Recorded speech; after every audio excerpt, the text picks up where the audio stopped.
জন্মদিন, তাকে নিয়ে তোকে একটা গল্প বলবো। আমি তো সুন্দর জামা পরেই আছি মা, তুমি গল্প বলো। তাহলে রেডি তুমি? হ্যাঁ। আচ্ছা বল তো আমাকে, এটা কার ছবি আঁকছিস তুই? এটা এটা তো ভূতের রাজা। আর ভূতের রাজাকে আমরা কোথায় দেখেছি?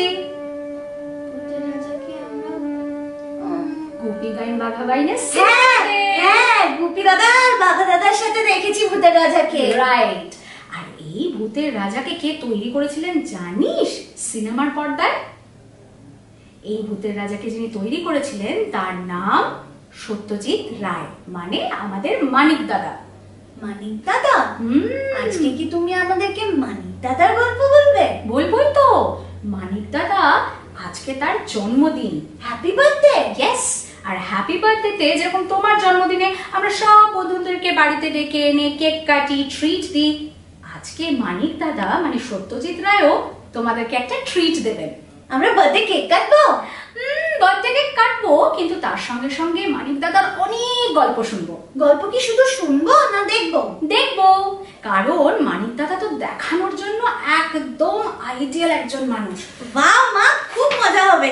আমি তো রেডি হয়ে গিয়েছি, তুমি আমাকে তাড়াতাড়ি গল্প বলো, আমি শুনবো।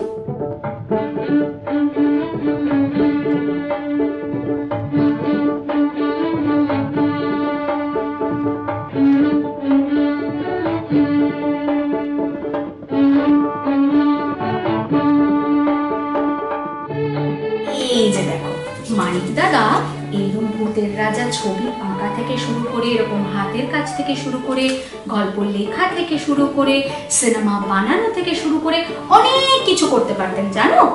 সত্যজিৎ রায় মানে আমাদের মানিক দাদা একজন ভীষণ গুণী মানুষ ছিলেন, সব কিছু খুব সুন্দর পরিপাটি করে করতে পারতেন। আর থাকতেন কোথায় জানো?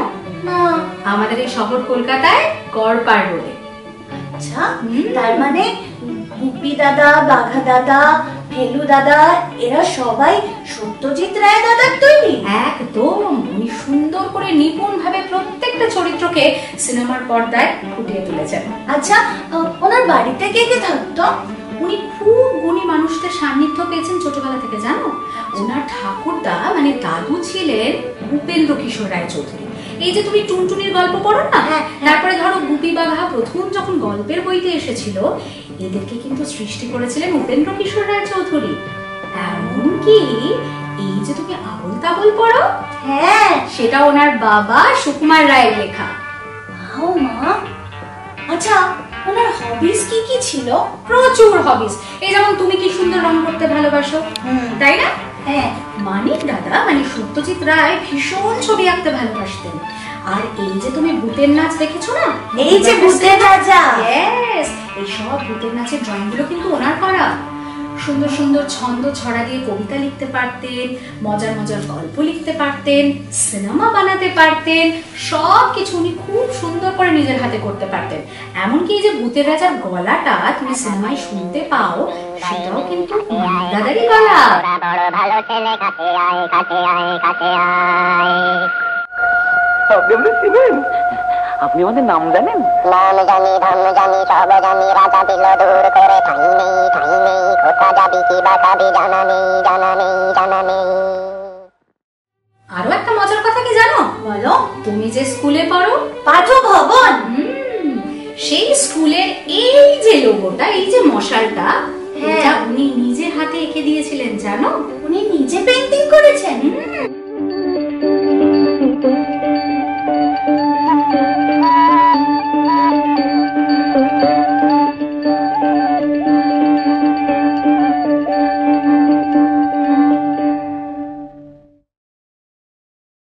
আমাদের স্কুলে ভিন্ন ভিন্ন অনুষ্ঠানে উনি বহুবার এসেছেন। মানে এই যে তোমাদের যেরকম বসন্ত উৎসব হয়, সাহিত্য সভা হয়, ফাউন্ডেশন ডে হয়, এইসব অনুষ্ঠানে উনি অনেকবার এসেছেন।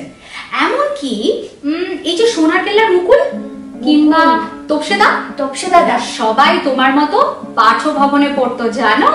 তার মানে সত্যজিৎ দাদা আমাকেও গুপি বাঘার মতন সিনেমায় নিয়ে যাবে? শুধু তাই নয়, হীরক রাজার দেশে যে কতগুলো ছেলে ছিল পাঠশালায়, তারা সবাই কিন্তু এই স্কুলেরই ছাত্র। মা আমিও স্কুলে যাব, মা স্কুলে যেতে ইচ্ছে করে, বাড়িতে আর কতদিন থাকবো মা? দেখো এখন তো সত্যি করে আমরা বেরিয়ে গাড়ি চেপে কিংবা হেঁটে কিংবা বাসে করে স্কুলে যেতে পারছি না, কারণ এই দুষ্টু ভাইরাস করোনাটা বাইরে ঘুরে ঘুরে বেড়াচ্ছে। দুষ্টু লোক একদম। কিন্তু আমরা গুপি বাঘার মতো তালি দিয়ে মনে মনে তো অনেক জায়গায় ঘুরে চলে যেতে পারি। হ্যাঁ তাই না? হ্যাঁ, দুজনে মিলে তালি দিলে পরেই এক জায়গা থেকে আরেক জায়গায় চলে যাওয়া যায়। তাই তো শুনলাম। হুন্ডি, হুন্ডি, তবে কি? হুন্ডি, আমি জানি হুন্ডি। তবে চলো হুন্ডি, চলো হুন্ডি।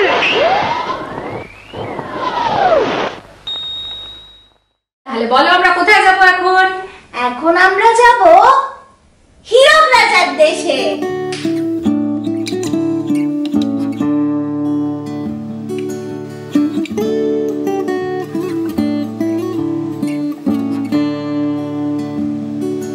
আহা কি আনন্দ আকাশে বাতাসে,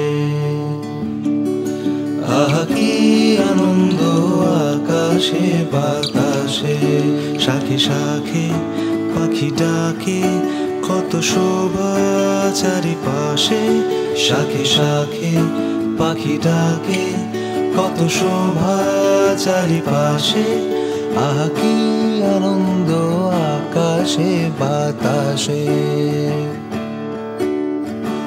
আজকে মোদের বড়ই সুখের দিন, আজকে মোদের বড়ই সুখের দিন,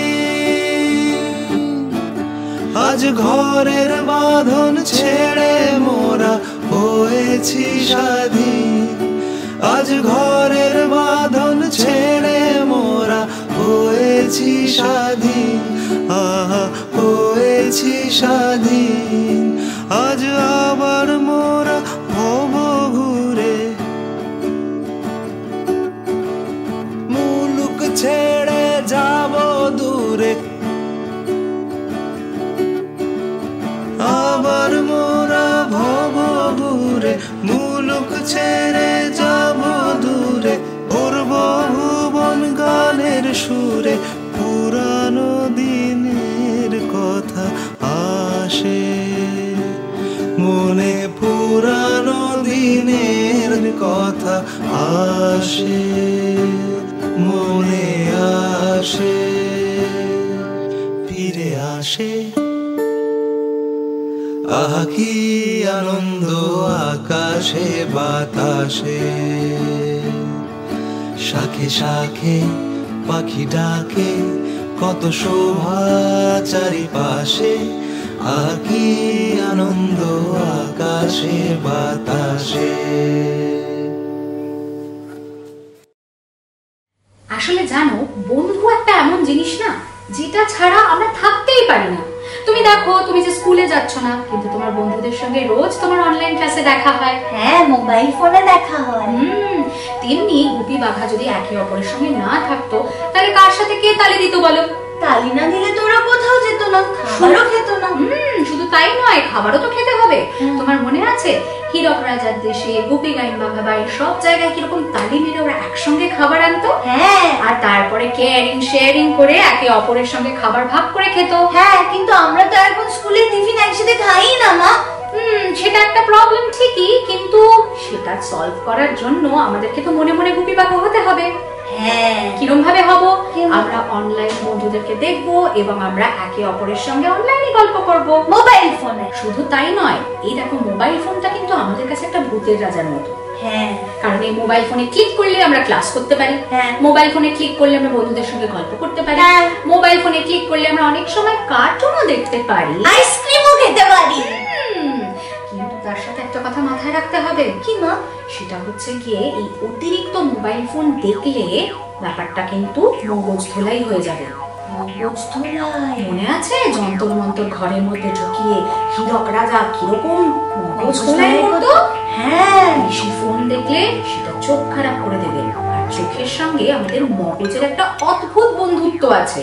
চোখ যদি খারাপ হয়ে যায় তখন মগজও খারাপ হয়ে যাবে। ঠিক আছে মা, আমি শুধু স্ক্রিন টাইমের সময় মোবাইল দেখব। Very good. কিন্তু আমি আমার বন্ধুদেরকে মাঝে মাঝে একটু মিস করি, তখন আমি কাদের সঙ্গে খেলবো মা? সেটার জন্য তো অনেকে আছে। কেন আমরা কি শুধু বন্ধুদের সঙ্গে খেলা করতে পারি? আমরা ডগিদের সঙ্গে, ক্যাটের সঙ্গে, এমনকি এই যে তোমার বারান্দায় এত গাছ আছে ওদের সঙ্গে তো তুমি সময় কাটাতে পারো, তাই না? হ্যাঁ। আর সেটা কিন্তু আমাদের সত্যজিৎ রায় মানে মানিক দাদা শিখিয়ে দিয়ে গেছেন। কখন? কোথায়? তুমি হীরক রাজার দেশেতে দেখেছো না পায়ে পড়ি বাঘ মামা গানটা? হ্যাঁ। সেখানে তুমি দেখো বাঘা দাদা আর রুবি দাদা কত ভয় পাচ্ছে, কিন্তু বাঘগুলো তো কিছুই করেনি ওদেরকে। বাঘ মামা কিচ্ছু করেনি কারণ রুবি দাদা বা বাঘা দাদা বাঘ মামাকে কিচ্ছু করেনি। তুমি যদি কাউকে কিচ্ছু না করো কেউ তোমায় কিছু করবে না। আমরা তো সবাই বন্ধু। এই সুন্দর পৃথিবীটা আমাদের সবার। এখানে বাঘ মামাও থাকবে, প্রজাপতিও থাকবে, গাছও থাকবে, ডগি থাকবে, ক্যাট থাকবে, তুমি থাকবে, আমি থাকবো। আমাদের সবার পৃথিবী এটা। কি মজা মা! কিন্তু এই পৃথিবীতে তো দুষ্টু লোকেরাও থাকবে, আর এই করোনা ভাইরাসও তো থাকবে, যেই জন্য আমি বাইরে পার্কে খেলতে যেতে পারছি না। এই প্রসঙ্গেও কিন্তু একটা কথা সত্যজিৎ রায় শিখিয়ে দিয়ে গেছেন চুপি চুপি, জানো? কি মা? তুমি সোনার কেল্লা দেখেছো? হ্যাঁ। সেখানে মুকুল ছোট্ট করে ডক্টর হাজরাত থেকে একটা অনুমতি নেয়, একটা পারমিশন নেয়, বলে যে আমি একটু ট্রেনের বারান্দায় যাব দেখতে। হ্যাঁ। এবার কোনো গার্জিয়ান ছাড়া তো মুকুল চলে যায় দেখতে। আর পেছনে দুটো দুষ্টু লোক কিরকম ম্যাজিক দেখিয়ে ওকে আস্তে করে বশ করে ফেলে। হ্যাঁ। এই জন্য এখানেও কিন্তু সত্যজিৎ রায় বলে গেছেন যে কখনো বড়দের ছাড়া ছোটদের কোথাও যাওয়া উচিত না। আমি তো কোথাও যাই না, আমি তো সবসময় মা বাবার হাত ধরেই যাই। তুমি তো গুড গার্ল। কিন্তু মা, আমি তোমার সাথে আর বাবার সাথে আবার স্কুলে যেতে চাই, পার্কে বন্ধুদের সাথে খেলতে চাই, একসাথে টিফিন শেয়ার করে খেতে চাই, মিস্টারকে দেখতে চাই। আমরা কি স্কুলে যাব না আর? হ্যাঁ তো, স্কুল আবার খুলবে, ঠিক যেরকম ভাবে হীরক রাজার দেশের শেষে এসে উদয়ন পণ্ডিত বলেছিল। তোমরা তো শুনলে, আজ থেকে পাঠশালা বন্ধ।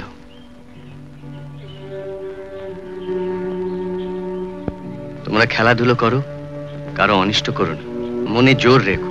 আর এটা মনে রেখো যে পাঠশালা একদিন খুলবে। ঠিক তেমনি ভাবে আমাদের স্কুল পাঠভবন আবার খুলবে, আর সেখানে গিয়ে আমরা সব কিছু শিখবো, পড়াশোনার পাশাপাশি আর যা যা শেখা যায়। ঠিক যেমন ভাবে মানিক দাদা মানে সত্যজিৎ রায় সব কিছুতে পারদর্শী ছিলেন, আমরা পারদর্শী হই বা না হই, আমাদের সব কিছু ভালো লাগার সব কিছু শিখতে হবে। কেন জানেন? কারণ এই সত্যজিৎ রায়, এই মানিক দাদা যার আজকে জন্মদিন, তিনি কিন্তু সর্বকালীন সেরা টিচার। আমাদের কত কি শিখিয়েছেন, সুন্দর সুন্দর ছবি উপহার দিয়েছেন, ছড়ায় ছন্দে কবিতায় ভরিয়ে দিয়েছেন, কখনো মজার মজার গল্প লিখেছেন, কখনো বা ভৌতিক গল্প লিখেছেন। সাসপেন্সের জগতে তিনি তো রাজা। ফেলুদা থেকে শুরু করে গুপি ভাগার ছবি সব তিনি আমাদের উপহার দিয়েছেন। আমাদের ছোট্ট বন্ধুদের কথা মাথায় রেখে কত কত কিছু সৃষ্টি করেছেন, যার আজকে জন্মদিন। আর এই মানুষটাই সেই কারণেই পেয়েছিলেন কিন্তু আমাদের পৃথিবীর সবচেয়ে সেরা বড় চলচ্চিত্র পুরস্কার অস্কার। এবং সেই অস্কার পুরস্কার তিনি জিতেছিলেন বলেই, আর এত কিছু আমাদের একসঙ্গে শিখিয়েছেন বলেই কিন্তু তিনি আমাদের মহারাজা। সেই কারণেই আমরা সবাই সব সময় বলি, মহারাজা তোমারে সেলাম। মহারাজা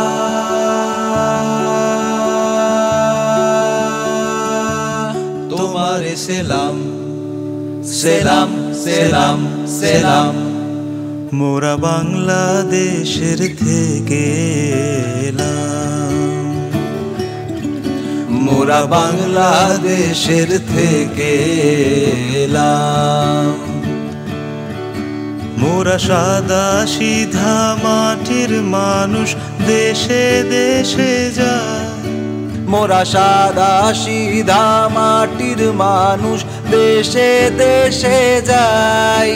মোদের নিজের ভাষা ভিন্ন আর ভাষা জানা নাই, মহারাজা রাজা মশাই তবে জানায় আছে ভাষায় অন্য তোমারে শোনায় ধন্য এসেছি তারি জন্য রাজা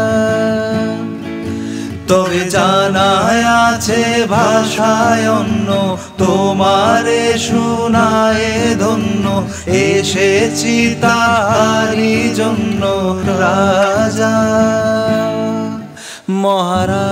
মহারাজ মোরা সেই ভাষাতেই করি গান মোরা সেই ভাষাতেই করি গান রাজা শোনো ভোরে মনোপ্রাণ রাজা শোনো ভোরে মনোপ্রাণ এ যে সুরেরই ভাষা ছন্দেরই ভাষা তালেরই ভাষা আনন্দেরই ভাষা সে যে সুরেরই ভাষা ছন্দেরই ভাষা তালেরই ভাষা আনন্দেরই ভাষা ভাষা এমন কথা বলে বোঝে রে সকলে ভাষা এমন কথা বলে বোঝে রে সকলে উঁচা নিচা ছোট বড় সমান রাজা উঁচা নিচা ছোট বড় সমান রাজা এই ভাষাতেই করি গান মোরা এই ভাষাতেই করি গান মহারাজ তোমারে সেলাম